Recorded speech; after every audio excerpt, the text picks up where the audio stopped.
Buenas tardes a todos. Yo quería aprovechar antes de comenzar con esta charla, hacer referencia un poco a lo que se habló esta mañana por parte de las personas que comentaron algunas cosas muy rápidamente. Me interesa puntualizar dos cosas.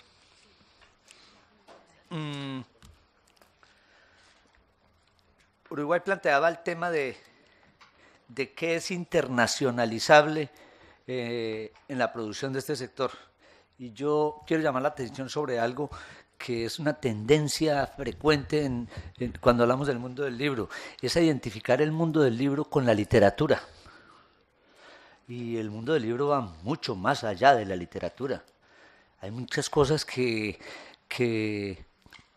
nunca se han apreciado como posibles sujetos de comercio, si se quieren, que la palabra no sea la más correcta, pero es que tenemos que pensar en que las universidades, por ejemplo, la cantidad de material científico y técnico que se está produciendo en las universidades de la región, que puede ser utilizado por sus pares en otros lugares. Creo que hay una beta que nadie ha explorado. Entonces, quería insistir, no pensemos solo en la literatura, en el boom y en las cosas similares.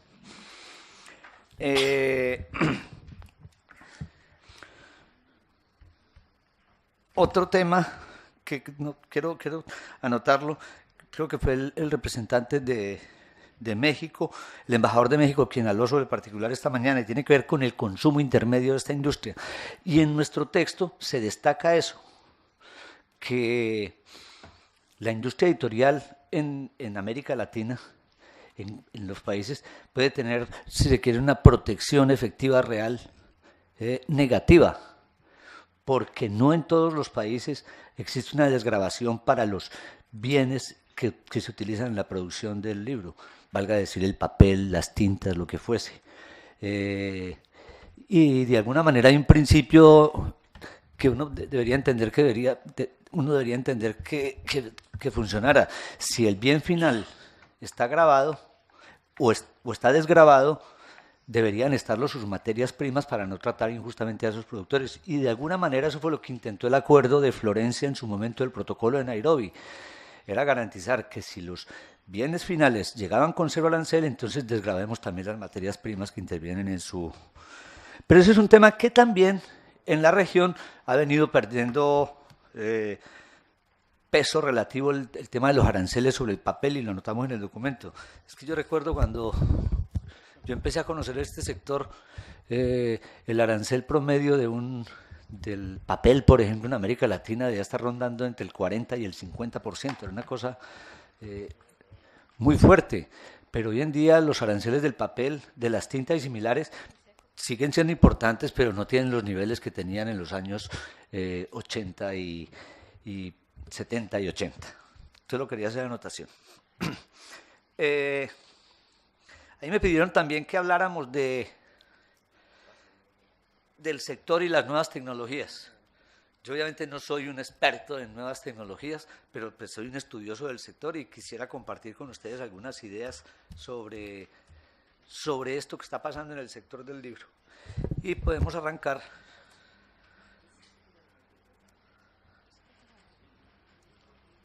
Lo apagué. No. Sí. Como tendencias del sector editorial, y arranco por la que siempre nos preocupa a todos: papel o impreso. Y esta es una discusión eterna. Los apocalípticos que dicen que no más papel, que todo va a ser digital, todo ese tipo de cosas.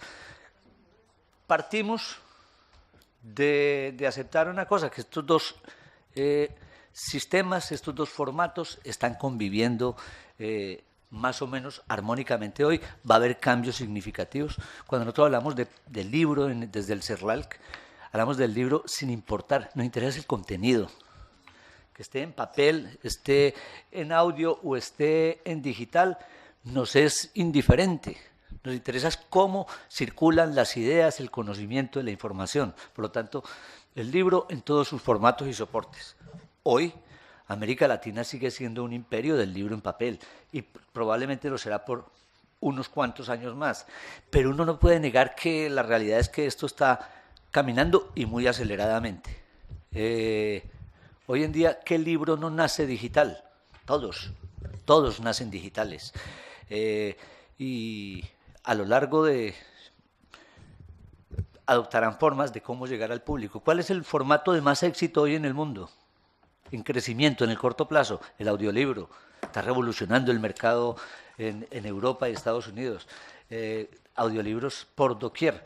Pero uno también tiene que entender, así como todo el segmento de referencia en la industria editorial, que era uno de los segmentos más importantes del sector, estamos hablando de enciclopedias y similares, diccionarios, fue un segmento que se lo devoró casi que en su totalidad ya lo digital.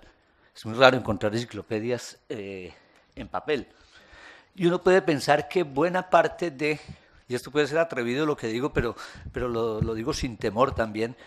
Mire, América Latina es una industria editorial fundamentalmente de textos educativos, textos escolares.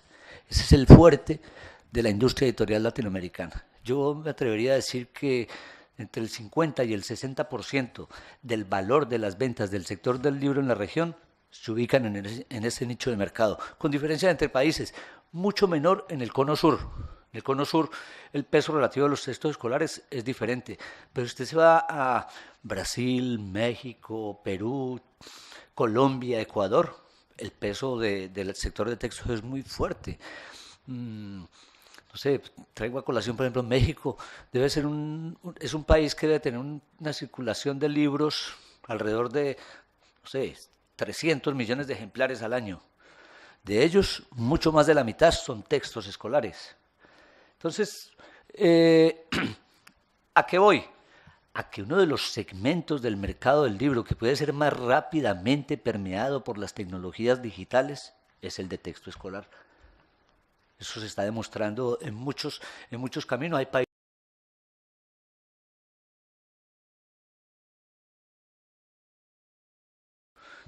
Pensemos, pues, no sé, 10, 15 años, va a estar fuertemente influido por las tecnologías digitales. Entonces, cuando nosotros decimos papel o impreso, hay que mirarlo con esa lupa. No con la lupa con que juzgamos el mercado editorial tradicional, el comercial que llaman que llaman en Estados Unidos, que está más vinculado al tema de la literatura. Otro punto que me gustaría que aclarara mucho, manufactura o servicios. El sector del libro, como en general las industrias culturales, con todo esto de la desmaterialización producto de las tecnologías digitales, se vuelve un negocio de servicios. Y por lo tanto, lo que se está moviendo no son, o lo que se va a mover con más fuerza, no son bienes físicos, son bytes, si se quiere. Esto va a cambiar radicalmente. Y creo que instituciones como la LAD y todos los organismos de integración tienen un papel fundamental en ayudar a construir las formas en que se va a negociar los servicios en el futuro. Yo a veces lamento que muchas veces los organismos de integración fueron puestos a un lado y se prefirieron negociaciones bilaterales de comercio, en los que el eje realmente de esa negociación siempre fue servicios, y creo que perdimos mucho en esa negociación porque faltó el músculo multilateral en ese sentido. ¿Qué más puedo decir aquí de tendencias? Creciente concentración, obviamente, este es un sector que cada día se concentra más en el mundo del papel y en el mundo de lo digital. Y en el mundo del papel como respuesta en buena parte a la gran músculo financiero poder de lo digital. Si ustedes hacen un repaso, esta mañana ya hablaron algunos de ello, las grandes empresas del sector en nuestros países han venido siendo absorbidas por grandes multinacionales del sector. Pero además, dentro de las más grandes, el reacomodo sí que es fuerte. Usted puede identificar hace una década los 10 más grandes. Hoy todo está concentrado en lo que llaman los gringos el Big Five, 5 grandes empresas que están dominando fuertemente el escenario editorial internacional. Y emergen nuevos demasiado grandes también. La semana pasada salió publicada la lista de los 52 más grandes editores del mundo. ¿Qué hay que destacar ahí, en mi opinión? Solo hay uno, bueno, es el primero de la lista, que hace parte del negocio. El que encabeza la lista es Pearson, que está básicamente en el mundo educativo. Pero en la lista de los 20 primeros solo hay una empresa que haga parte de esto que llamamos la industria editorial comercial tradicional, muy enfocada en literatura y ensayo, que es Penguin. El resto están o de textos escolares o una cosa fundamental. En los 10 primeros, por lo menos 5 empresas de las más grandes editoras del mundo, su negocio ¿cuál es? Vender bases de datos de contenidos editoriales a bibliotecas universitarias, bibliotecas públicas en el mundo. Ese es el gran negocio de la industria editorial en el mundo hoy. Ya esta mañana hablamos un poco de edición independiente, edición universitaria, cómo viene floreciendo la circulación. En circulación hablemos de las librerías. Cuando usted habla de librerías, hay una asociación. La pregunta es el libro electrónico el enemigo de la librería? Mucha gente piensa que sí. Y dice, las librerías van a morir del libro electrónico. No. El gran enemigo de la librería o el gran competidor de la librería hoy, ¿cuál es? Es el comercio electrónico.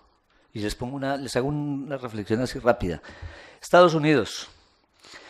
El mercado del libro en Estados Unidos, el 80% es de libros impresos, 20 digitales. Pero el comercio del libro en Estados Unidos, 70 de cada 100 libros, casi, alrededor de 60% de los libros que se venden en Estados Unidos se venden a través de comercio electrónico. Lo mismo está pasando en Inglaterra.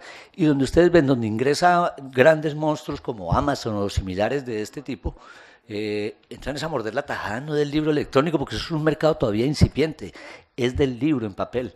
Y es un tema de oportunidad, de logística, de póngale todo el discurso sobre el urbano. Entonces, el tema de la librería, si yo quiero fortalecer la librería en nuestros países, yo tengo que pasar por cómo la doto de herramientas para que compita adecuadamente en la cadena del comercio electrónico, que eso implica logística, bueno, otro tipo de cosas. Compras públicas. En América Latina, el sector del libro es un sector que en buena parte depende de la compra pública. Por esa misma razón de los textos escolares, de la dotación de las bibliotecas públicas y escolares, la compra pública es fundamental en el sector. Les mencionaba el caso de México. Creo que lo mismo podría predicarse para Brasil. En Brasil, el Plan Nacional del Libro Didáctico en Brasil, el Plan Nacional de Bibliotecas Escolares en Brasil, son inversiones multimillonarias de parte del Estado para garantizar el acceso a textos escolares a los alumnos. Igual lo podríamos predicar por Chile, por Argentina, es muy fuerte. Entonces, el peso de la compra pública sigue siendo muy importante.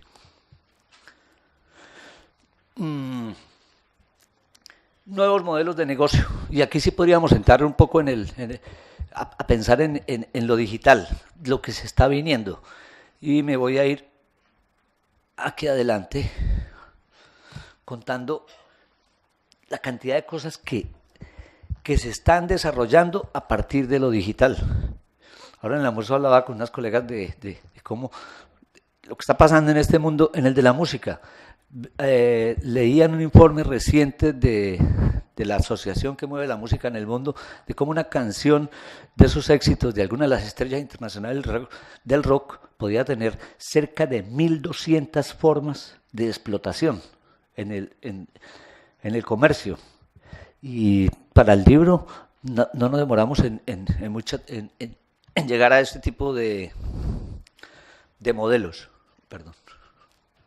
Disculpen. Hago una lista pequeña. Pero ¿qué podría uno empezar? Ya se está viendo y se va a ver con fuerza en el mundo del libro. Micropagos o contenido fraccionado. Pago por consumo, es un Netflix de los libros, ya está caminando. Modelos de suscripción, de membresía, la combinación de modelos premium con modelo gratuito, publicidad insertada, acceso abierto. algo que se está moviendo muy fuerte en el tema educativo. Son los cursos masivos, la puesta a disposición de cursos que combinan lo gratuito con el pago. Paga lo que quieras.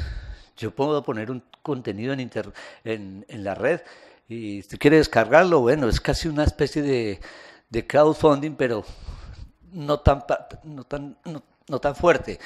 Está el crowdfunding, la venta directa, la autoedición, los modelos de préstamo digital en bibliotecas. Esto está cambiando aceleradamente. Si hay algo, hablemos de bibliotecas, un tris. Si hay un segmento del sector que esté cambiando radicalmente su forma de actuar en la sociedad, es la biblioteca. Entonces, la biblioteca y el bibliotecario se están resignificando aceleradamente. Entonces, la biblioteca de hoy no podemos pensarla como la de hace 20 años. El modelo de préstamo de las bibliotecas sí que va a cambiar. Ya ni siquiera se trata el tema de si nos modernizamos hacia préstamo en domicilio, recoger y llevar en su casa. No, es cómo podemos garantizar que mi público, mi audiencia, reciba remotamente los contenidos. Y hay todo un reto porque esto está medio atascado en el mundo, porque ni la industria editorial ha podido definir claramente cuál es el modelo de negocio que puede hacer con las bibliotecas. Hay mucha prueba y ensayo, no sabemos todavía qué ocurrirá ahí. Vuelvo por aquí. Desintermediación, se habla mucho de ello en estos tiempos, y en ello podría uno juntar temas como algo que les hablé esta mañana de los autores, editores, la creciente presencia en el mercado. Desterritorialización, y esto es súper clave para nuestra discusión. Tradicionalmente, en el negocio de derechos de autor, de compra de derechos de autor en el mundo, usted compraba derechos para zonas geográficas o para países. Yo quiero comprar la obra de Carlos Fuentes para el mercado uruguayo o para el Cono Sur. Esto con lo digital cada día tiende a desaparecer esas fronteras. Entonces, aquí se está generando una oportunidad muy interesante. ¿Para qué? Para cosas como la traducción y la coedición, porque la forma de negociar es otra. Nuevos actores, aquí sí que hay cosas nuevas. Los nuevos actores del sector son, ahí nos referimos fundamentalmente a las tecnológicas. Las empresas tecnológicas empiezan a jugar un papel que nunca habían tenido en este sector. Entonces ya tenemos grandes monstruos del mundo de la tecnología. Porque es que editores va a haber toda la vida. Yo asusto a mis amigos editores diciéndoles, ¿quién sabe quiénes van a ser los editores de mañana? Dudo que sean ustedes por como los veo de quietos a veces. Pero el papel de los editores seguirá per secula seculorum, pero necesitamos editores que se sintonicen con estos cambios y asuman esa tarea. Y por ello mismo, importantísimo, como lo anotábamos esta mañana, es promover las alianzas entre esos jóvenes emprendedores del mundo de la tecnología que hoy están en nuestras universidades con los editores tradicionales, para que los ayuden a transitar por este camino. Hay algo importantísimo. No me detengo ahí más, solo asustar. Se lee más hoy, y el tema de la lectura es una cosa importantísima. Y lo puse porque hoy hubo inquietudes en la mesa sobre el particular. Por mi trabajo recibo todos los días, la pregunta es, ¿se lee más un niño o un joven hoy que un joven o un niño de hace 20 años? Y yo digo, sin la menor duda, lee mucho más un niño de hoy. El capital cultural acumulado por un niño hoy a los 15 años supera con creces, lo digo sin temor, el de cualquiera de nosotros que se jacte de ser muy informado o profundamente leído. El problema es que estamos hablando de dos cosas distintas. Estos chicos leen de maneras distintas, no están centrados en el libro. Ojo, eso es muy importante. Yo no puedo asociar la lectura con el libro. Es que la gente lee diarios, la gente lee revistas, hoy se leen blogs, hoy se leen 1000 cosas. Entonces entendamos cómo lee la gente hoy para poder decir formulaciones juicios de valor, si se quiere, sobre esa lectura. En el CERLAN andamos empeñados en promover en América Latina, venga, cambiemos la forma de medir el comportamiento lector. Todos los decisores en política pública basan sus decisiones en un número que siempre digo que es perverso, el número de libros leídos por habitante al año. ¿Qué le dice ese indicador a quién hoy en día? Creo que nunca ha servido, pero hoy peor.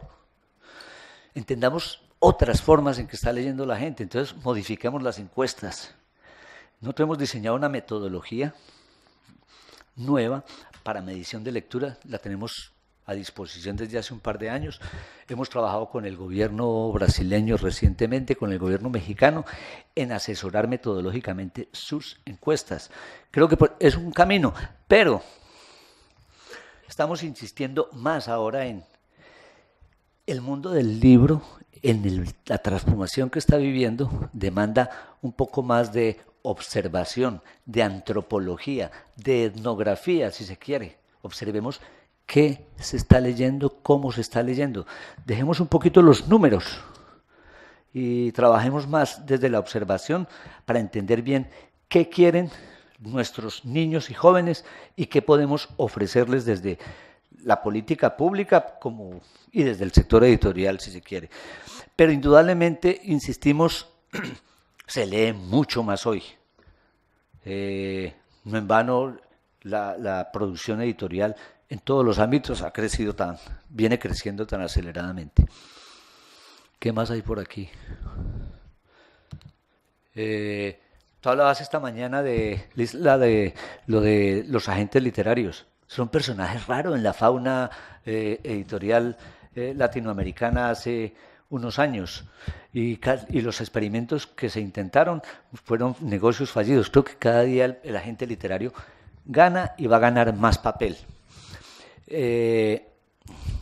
Lo que está ocurriendo de todo este tema de empresas de servicios de digitalización y maquetación de textos, son emprendedores que están generando oportunidades interesantes ahí, plataformas de comercialización para libros impresos y digitales o solo digital. Y ahí yo vuelvo al discurso de esta mañana e insisto mucho en que en la construcción de catálogos nacionales está la clave de cómo hacernos visible afuera. Usted puede ir a todas las ferias que quiera, pero si usted no tiene la información adecuada en las redes, donde en cualquier buscador permita que una información bien dotada de metadatos aparezca, es como si no existiera. El libro que no esté adecuadamente identificado en la red es como si no existiera, se los juro, por más ferias las que ustedes visiten. Cuento una anécdota. Hace un par de años estuvimos en Mixur, en Mar del Plata, y llevamos allí a un experto internacional a que nos hablara sobre este tema de los catálogos y de los metadatos que lo deben acompañar. El señor hacía un ejercicio bastante simpático de cómo quería comprar un libro, se mete a la web, lo busca y bueno, encuentra el libro y se pone a comparar la información que sobre ese libro hay en 8 sitios distintos de internet. Empieza a comparar y se da cuenta que hay 5 precios distintos, el nombre del autor está escrito de 8 maneras distintas, bueno, los errores que quieran. ¿Sabe quién tenía la mejor información sobre ese libro? Amazon. Y es eso, se trata desde cómo yo garantizo que todas, entonces nosotros cantaleteamos, todos los días hablamos, hagamos el catálogo, esa es responsabilidad de esta industria, de la política pública, acompañar a este sector en construir esos catálogos, porque es la herramienta de competencia en el futuro. Si no, no tendremos... Yo no estoy hablando de una plataforma que podría ser viable, en que las editoriales latinoamericanas comercialicen sus libros directo con el público. No estoy hablando de ello. Estoy hablando de un instrumento elemental, de que si alguien en algún lugar del mundo, sea un lector, una biblioteca, un comprador público, que sea, quiere saber qué se produce en América Latina, ahí tiene toda la información disponible y de pronto le dirá dónde puede encontrarlo. Bueno, todo esto tiene que ver con eso mismo. Plataformas de comercialización. Entonces, yo vuelvo a la agenda necesaria y a esto los invito a algo. El CERLAL hace un par de años construyó un documento que los invito a mirar en la página web nuestra. Se llama Una nueva agenda por el libro y la lectura. Recomendaciones de política pública para América Latina y el Caribe. ¿Y de qué se trata este libro? Que es descargable, como les digo, de nuestra página. Nosotros nos sentamos a pensar en esta revolución que está ocurriendo en el sector y construimos ese documento, no sé, de 180 páginas, donde analizamos desde las librerías, las bibliotecas, los textos escolares, todos los segmentos que tenían que ver con este mundo del libro y reflexionábamos qué le estaba pasando a la luz de las nuevas tecnologías. El documento concluía en su versión original, eran como 60, 70 recomendaciones.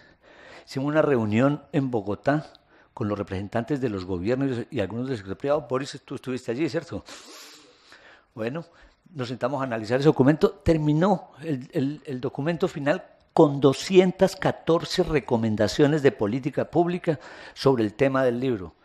Creo que sería muy bueno barajar y dar de nuevo. Y en eso tiene que ver muchas cosas, fortalecimiento de capacidades, vuelva a las visibilidades, catálogos, traducción, coedición, metadatos, revalorización de la gestión colectiva, un tema muy relacionado con el derecho de autor, pero que creo que en el mundo del libro, que ha sido, la gestión colectiva ha sido muy fuerte en el mundo de la música, por ejemplo, y de repente en las artes escénicas y visuales, pero en el mundo del libro no ha sido tan importante. Frente a esa cantidad de modelos de negocio que les comentaba ahorita, la gestión colectiva cobra una importancia particular. Esta mañana el embajador mexicano también hablaba de las leyes del libro. Y creo que América Latina está en mora de revisar fuertemente sus instrumentos legales de promoción del libro y de la lectura. ¿Por qué? Porque estos cambios que están ocurriendo, o más, y los que se van a profundizar en los próximos años, son un reto para muchos actores del mundo del libro y creo que nos toca volver a barajar y dar de nuevo en el tema de la legislación. Nosotros les recomendamos, actualmente estamos trabajando mucho con el gobierno ecuatoriano, que está en construcción de una política nacional del libro y la lectura, un plan nacional de lectura. Y lo que le estamos diciendo a los países es, venga, usted quiere un plan nacional de lectura, ¿cierto? ¿Por qué no pensamos primero una política nacional del libro y la lectura? En esa política usted puede insertar un plan nacional de lectura, una ley de bibliotecas públicas, una ley de bibliotecas escolares, de repente una ley de fomento editorial. Porque es muy fácil tomar la receta y construyo el plan. Pero si no hay una política detrás, entonces nosotros estamos invitando a los países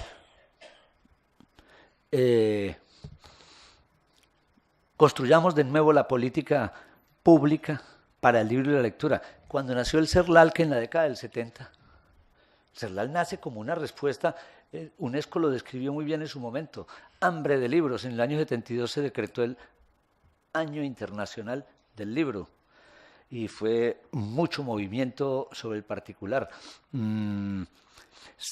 Pero estábamos dándole una respuesta ¿a qué? A un mundo en desarrollo que estaba expandiendo aceleradamente su aparato educativo, en particular en la educación básica, pero que tenía enormes deficiencias de infraestructura, tanto para la producción de libros como para el comercio. Entonces lo que hizo la política pública en ese momento fue, venga, por lo menos creemos condiciones para que en nuestros países se puedan producir libros en papel y podamos satisfacer la demanda desde las escuelas. Pero es que el reto hoy es mucho más grande. Esto que se viene con lo digital, con el tema de los servicios, es que apenas está empezando y estamos a tiempo de dar respuestas desde la política pública. Y yo, con todo respeto, insisto en que este evento me parece muy oportuno, porque es que los organismos de integración regional vuelvan a tomar este tema por sus raíces. Que no abandonemos todas estas negociaciones al arbitrio de las negociaciones bilaterales de comercio, que son a veces tan riesgosas para sectores tan sensibles como este de las industrias culturales y creativas. No quiero decir algo más. Les agradezco.